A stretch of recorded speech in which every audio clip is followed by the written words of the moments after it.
Hi, and welcome to another Wednesday Walkabout video series. Today I wanted to talk to you about Winter Tree ID. My name is Jake Summers and I'm a Hamilton Educational Fellow here at Jenkins Arboretum. So in Pennsylvania, normally during the year, we have a lot of characteristics on the trees that can help us to identify them, including the leaves, the fruit, and the flowers, among other things. In the winter, this can be a little more difficult as a lot of those characteristics are not around to observe. So I wanted to take a few minutes and go over some trees, focusing on the best recognizable feature. And we're going to be using this best recognizable feature to identify a lot of the trees. But before we begin, I wanted to bring up the concept of branch arrangement on trees.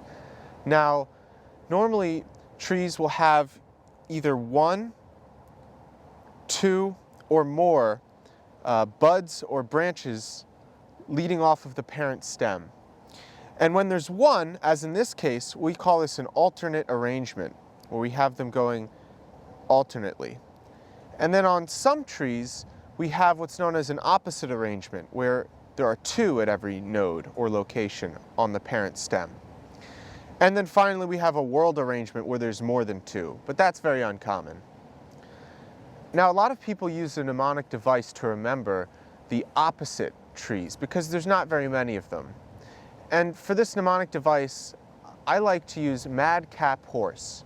Mad meaning maple, ash, dogwood, cap standing for the Caprifoliaceae family, which includes the viburnums and honeysuckles, and then horse, which includes the horse chestnut.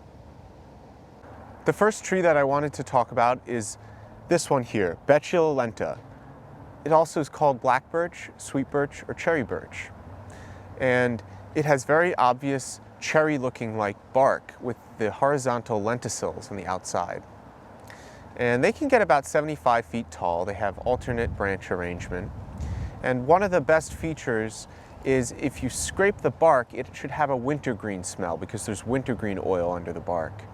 And this will be different from cherry because cherry will have more of a bitter almond smell. The next tree I'd like to talk to you about today is Liriodendron tulipifera, also known as tulip poplar or yellow poplar. These trees can be easily identified in the winter by their very long, straight trunks. Tulip poplar fruit is a cone-shaped aggregate of winged seeds known as samaras. They hold on to the branches in early winter and are the best recognizable feature of tulip poplars. The next tree that I'd like to talk to you about is the American sycamore, or Platanus occidentalis.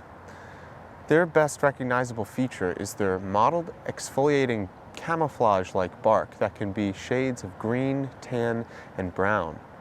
And their fruits, they're persistent fruits that are round with long stems known as achenes. The next tree on our list is Nissus sylvatica, also known as blackgum or tupelo.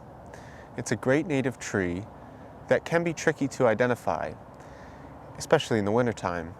And one of the best ways to do it is to look at the angle that the branch meets the trunk. Usually the branches come off perpendicular to the trunk and show very obvious 90-degree attachments. The last tree on our list today is Cornus florida, or flowering dogwood, which is one of my favorite native trees. It's a smaller understory tree with an opposite branch arrangement. So if you remember from the beginning when I was talking about madcap horse, maple ash dogwood, this is the dogwood. And it has a very sinuous branching structure and a wonderful square plated alligator-like bark. Thank you so much for joining me here today at Jenkins Arboretum and Gardens for another Wednesday Walkabout. Please come and visit the garden soon and check us out on our website at jenkinsarboretum.org.